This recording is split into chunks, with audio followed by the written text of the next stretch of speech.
Geminis, welcome to your weekly Sidereal Astrology forecast. This is from May 2nd through the 8th of 2016.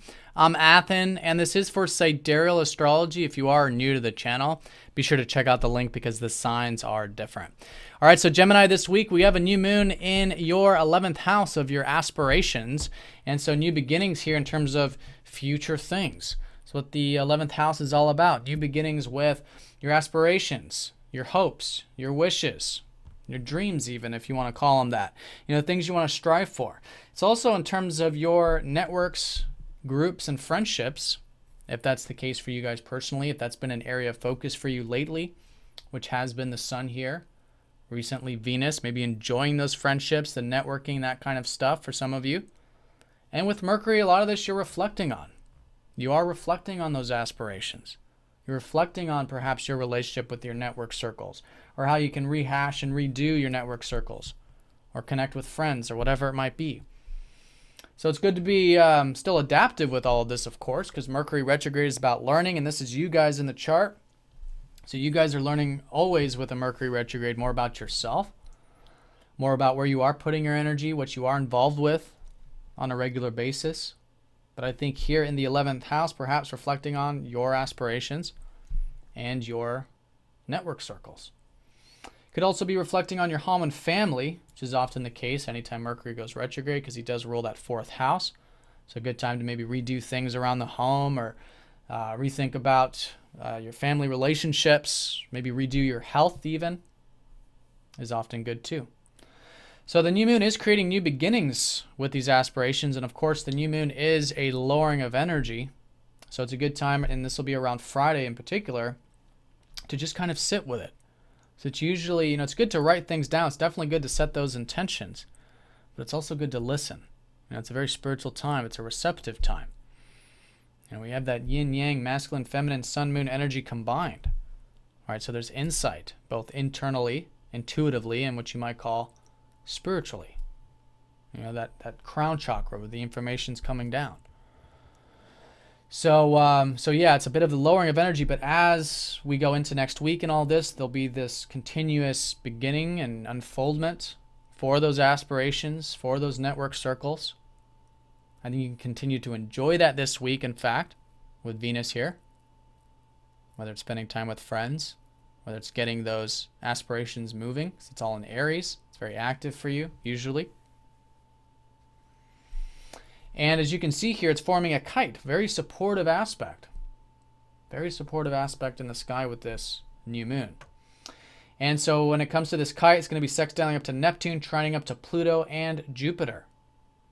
So when it comes to this Neptune, this is about this tremendous faith and trust, this peace that can come from letting go of the life path, accepting the life journey, tapping into that adventurous side without having everything figured out. That's what Neptune in the 9th house has generally been showing you. Now you can even let go too of any specific outcomes, because both the 11th and the 9th house are about the future. But of course the minds can get in there and project things into the future.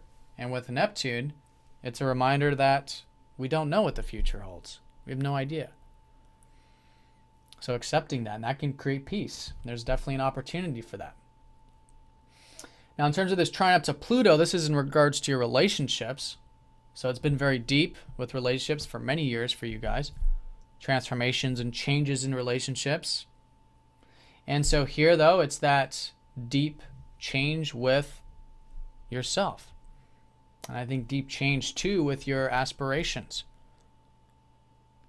And can probably continuous change with your relationship. And I think, or all relationships. So I think you guys will have this willingness to do that.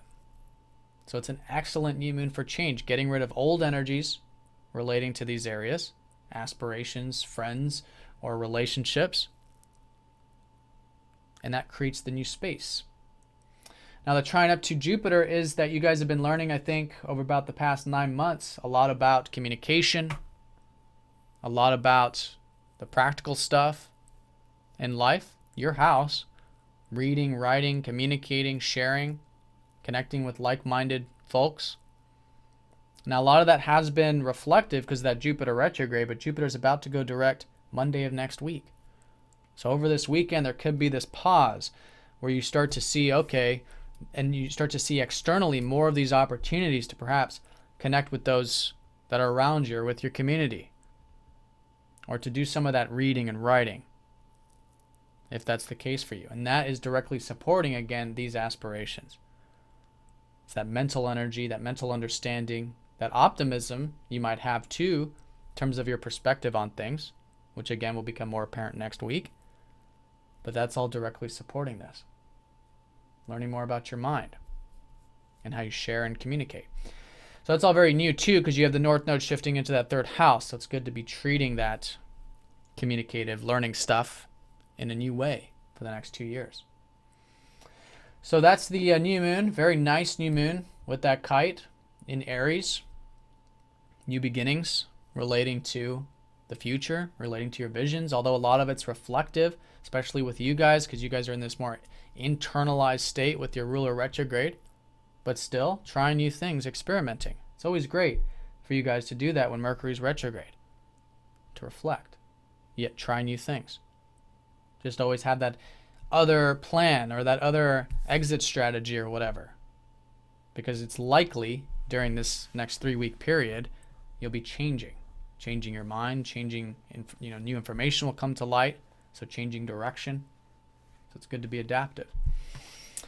Now, in terms of the transits are very much associated with this kite, because on Monday and Tuesday, the sun is going to be trining up to Jupiter. So those 2 days could be, again, great for expanding your mind, learning, reading, writing, sharing, socializing perhaps on a lighter note, or with peers, or with siblings even.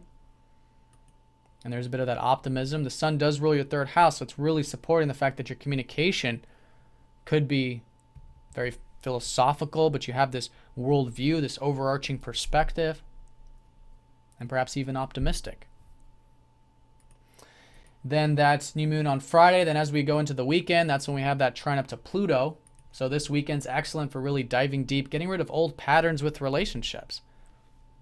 It's been this ongoing theme with Pluto in your 7th house. Where can you get rid of these old patterns that you do, that your perspectives, or old emotional things or attachments that are very deep and require that really deep exploration, but to let them go. Those fears, those attachments, which create those patterns, or they're associated with those patterns. So learning more about yourself through relationships, perhaps, and learning more about old relationship patterns. And it's, again, very supportive. So it's an excellent time to do that. And I think we all naturally will. But it's good to see that that's a supportive thing. There's an opportunity. So we can become aware of that. Then also your ruler does trine up to the North Node going into next week. So this is that support here again to perhaps share, learn, read, write, that kind of stuff, which is really shifting for you with that Jupiter direct going into next week. Learning more about yourself even, because it is, again, your ruler and that retrograde.